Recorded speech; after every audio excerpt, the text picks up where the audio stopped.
Would you like to hear an 18th century British gladiatorial combat diss track? Of course you would. Know, base slave, that I am one of those, can fight a man as well in verse as prose.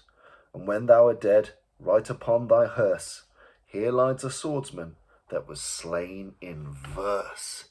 That is cold. That is super cold. Where's that from? That's from the Derby Mercury. Derby's a place in the UK. On October 22nd, 1730. No base slave, that I am one of those, can fight a man as well in verse as prose. And when thou art dead, write this upon thy hearse, here lies a swordsman that was slain in verse. Damn, that's awesome. And that is from a very, very cool book, which I got through the post today and have just absolutely belted my way through. And that is The Gladiatory Art, the Lives, Writings and Techniques of the 18th Century Stage Gladiators, a source book by the rather talented Mr. Ben Miller.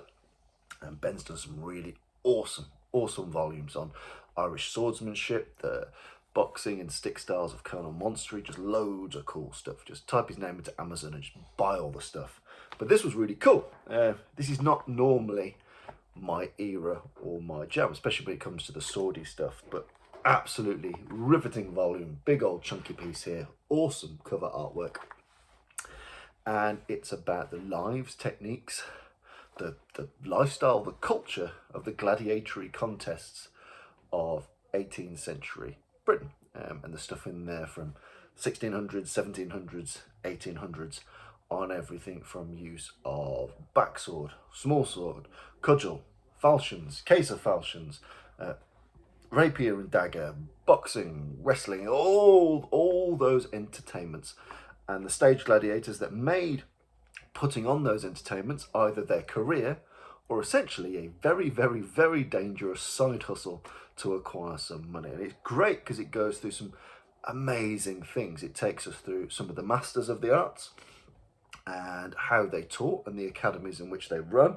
You can see how both genders were absolutely fundamental to the scene, and there's some amazing diss verses from female gladiators and female fighters in this too. He moves through European, black, Jewish, English, Scottish, Welsh, every possible flavour and orientation of stage gladiator. Everyone that picks up this book will find someone that they can think, shit, that's cool and a bit like me. It takes you through some of the laws that were enacted, some of the challenge posters, and how we move from a stage of the kind of the masters of the noble science of defences through to and evolving to the kind of the boxing and pugilism and stuff that we might be able to recognise today. But absolutely phenomenal book, full of first-hand accounts. There you can see beautiful full flush images. This is Mr. James Figg, again, history of bold, angry men punching and hitting each other with sticks. I'm glad to see that travels through time. Let's see, I've flagged some cool things in here. So let's have a look at some cool things. Here's an interesting one of Mr. Figg carrying quarterstaffs here in the background whilst fencing instruction is going on, which is rather cool. We can see here boxing instruction under the tutelage of Mr. We got Broughton or Figg here, we got Figg here. They all end up in rather dandy shirts and being bald, so it's hard to tell the difference at a glance, but you can see this kind of going on here. Looks like a great day out. Advertisement for fencing and boxing at the fair. At Figg's Great Booth on the Bowling Green in Southwark during the time of the fair, which begins on Saturday, 18th of September, the town will be entertained with the manly arts of foil play, backsword, cudgelling, single stick, and boxing, in which the noted Parks from Coventry and the celebrated gentleman prize fighter Mr. Miller will display their skill in a tilting bout, showing the advantages of time and measure. Also, Mr. Johnson, the great swordsman, superior to any man in the world of his unrivaled display of the hanging guard in the grand attack of self-defence against all-powerful arm of the renowned Sutton. Delforce, the finished cudgeller, who will likewise exhibit his uncommon feats with the single stick, and who challenges any man in the kingdom to enter the lists with him for a broken head or a belly full. Ha ha! Great day out. Buckhurst and several other pugilists will show the art of boxing. And to conclude with a grand parade by the valiant Fig, who will exhibit his knowledge in the various combats of the foil, the backsword, the cudgel and the fist, to begin each day at 12 o'clock and will close at 10. Vivat Rex, NB. The booth is fitted up in a most commodious manner for the better reception of gentlemen, etc., etc. That is a fucking awesome day out. Boxing, wrestling, swordsmanship, competitions, have a go cudgeling. Like, this should be there today. Screw tombolas and measuring the size of vegetable competitions. This is what country fairs should look like. It is phenomenal stuff. Those who are fans of the notorious rogue, pimp, merchant, mercenary, soldier, duelist Donald McBain, you'll note that he has a lovely section in here. What's quite interesting is seeing how in the kind of the matchmaking of these early prizes. So, for example, if there is an Irishman fighting as a sideshow, at the end, for example, there's a famous Irish chap fighting it, and at the end it says NB. There'll be cudgel playing by 6 Englishmen and 6 Irishmen. Whatever they can do to put nationalities or tribal loyalties or city loyalties against each other, they will absolutely do. In the early stages, you'll note that boxing and cudgel play are almost like the warm-up acts. So they talk about, I'll see if I can find a good example in here. People will say the doors will open at 3 o'clock. The masters mount at 5 precisely. In advance, there'll be cudgel playing and boxing as usual as a delightful diversion. So in advance of a lot of these kind of multiple weapon competitions, there's also boxing and cudgel playing and things that you can go up and try as an attendee as well. So you might go there to watch the stage gladiators do their thing with quarterstaff, with swords, yada, yada, yada. But if you fancy a pop at the cudgel or the boxing, step on up. Lots of talk of hats and gloves as prizes, which is phenomenal to see. It's just a phenomenal book. It talks about some of the techniques you can see here, how they did it. Because bear in mind that technique-wise, for these people, yes, you've got to win, but you've also got to survive and be unwounded. For a lot of these people, it's their livelihood.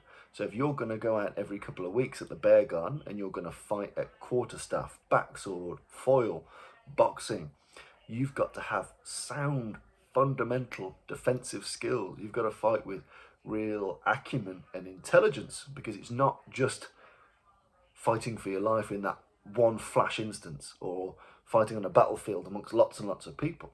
For a lot of these, it's a career, it's a profession. But that said, there's also some hearty challenges, which are rather cool.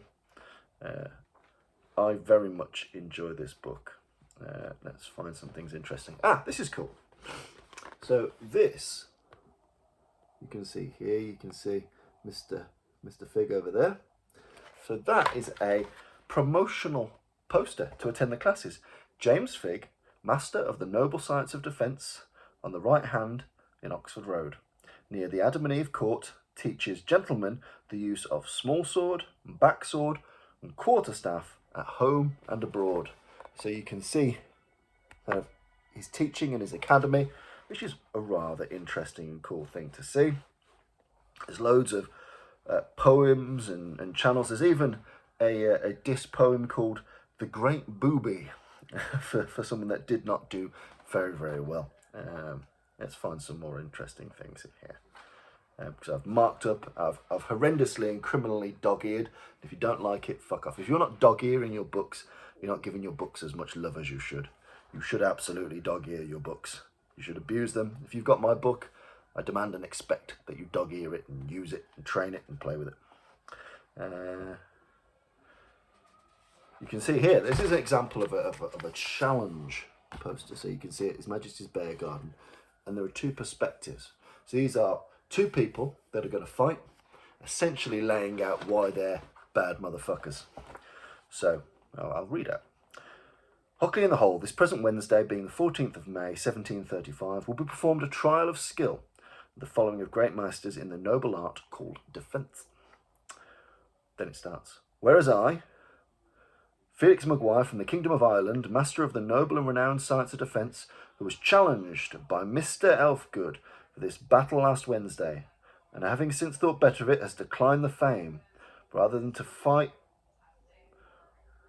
a noble science to lie dormant. I do challenge the celebrated Mr. Banks to face me, if he has the spirit to attempt it, and not triumph on the latest success of his countrymen over Hibernia, or I'll show them the odds of that and give the recipient in full of debts owing to my country, and plainly, though it is not by their judgment, for the misfortunes often attend the great, the generous, and the wife.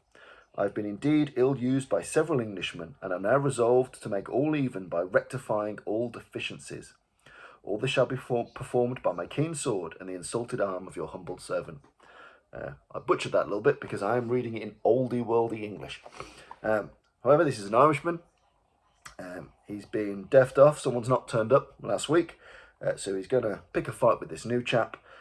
He's pissed off because of what the English are doing in Ireland, and so he wants to take vengeance on this poor Mr. Richard Banks, to which Mr. Richard Banks responds, I, Richard Banks, master of the above said science of defence, will not fail in meeting this desperado, not in the least intimidated by his threats. Go on, Richard Banks, and dispute his judgment in all points. And as to his chat concerning the success lately attained by my fellow countrymen, he shall now find it by real judgment, but that I am sensible. Misfortunes attend all men. And as for the ill usage of which he complains, I'll rectify those mistakes by as keen a weapon as he, and with as much refinement. I hate the multiplicity of words. My angered sword shall find my praise. Something to that effect. So basically he's saying, I don't do words, I'll fight you with a sword. Shit times happen to all people. Don't fuck with me. I am Mr. Richard Banks. There's just cool things in here. That this is a kind of regular recurring format for these particular combats. We've got lots of instances of ladies absolutely throwing down as part of their profession, which is very, very cool to see, and hopefully you will find interesting. Lots of things about the schools of boxing, schools of defence, how they worked, how they were marketed. There was a very funny one towards the end. Yes. There's a street scene here where in the windows you can see people boxing and the cabman driving by. And what I quite like is the sign in the window of the boxing academy. The Academy for the Noble Art of Boxing. Note, mufflers, i.e. boxing gloves, provided for those of a delicate constitution. Man, that is a flex. That's very, very cool indeed. But in short, whilst I've butchered some historical sections, this is a very cool, very awesome, very interesting book. Shows you the danger. You know, we look at things in here about the types of weapons that these stage gladiators fought with, and they were bouting a huge array of weapons. Yeah, here we go. I, Francis Gorman, master of the noble science of defence, doth invite you, Thomas Cook, the famous butcher of Gloucester, to meet me in exercise at the following weapons, viz. Backsword, sword and dagger, sword and buckler, single falchion, case of falchions, quarterstaff, and 3 bouts at what the company pleases. That's a lot of fights, and that's a lot of risk. And despite much of this being cut play as opposed to thrust play, because there is still many legalities, and again, we're not aiming to kill each other in these contests, although many deaths do occur. Often those deaths occur at the end due to wounds and cuts. If people died at this all the time, not many people would volunteer to take part, but it does occur. But you can see that is a huge array and a variety of weapons. So if you're going to go fight, and potentially for your life, in front of a whole lot of people, for a whole lot of money, against backsword, sword and dagger, sword and buckler, single falchion, castle functions, quarterstaff, and that's a small list compared to some of the things in here, you need to be very proficient and confident indeed. Very proficient. And imagine the kind of diminishing skill returns in that if you've just fought 3 hard bouts at backsword, and then you've done cudgel, and then you've done quarterstaff, you're going to be bleeding all over the place, your hands are going to get wrecked. Like, you need to be so good and so proficient. So it's really cool to see the martiality behind these people. And there's famous diary accounts, Samuel Pepys, visitors to London from people all over the world. It's just a fantastic game. Burgess versus Tubb, 1660. With the favour and privilege of His Highness the Duke of York, is agreed upon by and between Francis Burgess and William Tubb that a portrayal of skill at 8 several weapons are hereunder expressed on the 13th day of August, being next Monday, at the Red Bull Playhouse, 30th of July, 1660. The weapons of Francis Burgess being backsword, sword and gauntlet, sword and dagger, and sword and buckler, and the weapons of W.M. Tubb being single rapier, rapier and dagger, half pike and quarter staff. So the preferred weapons of Francis and the preferred weapons of William Tubb are entirely different. So again, you can see how matchmaking in styles make fights really plays out. But it's great to see in this volume how styles make fights, how the arts were taught to gentlemen, how this was very much a cross-class piece in that you might have, you know, a butcher, a candle maker, a leather craftsman fight, you know, anyone up to and including the gentry, and that's relatively okay and relatively normal. You know, it's a real leveler, a real community leveler. Just a phenomenal guide full of interesting stories, poems, lore, etchings, illustrations, descriptions. If you are interested in any way in the Western martial traditions, in gladiatorial stage combat, in early uses of boxing, get yourself on Amazon, type in the gladiatory art, get your own copy, thoroughly enjoy it, and dog-ear the hell out of it. That's what I advise you to do, because I've had a great time enjoying this particular volume. Go out there, get it done.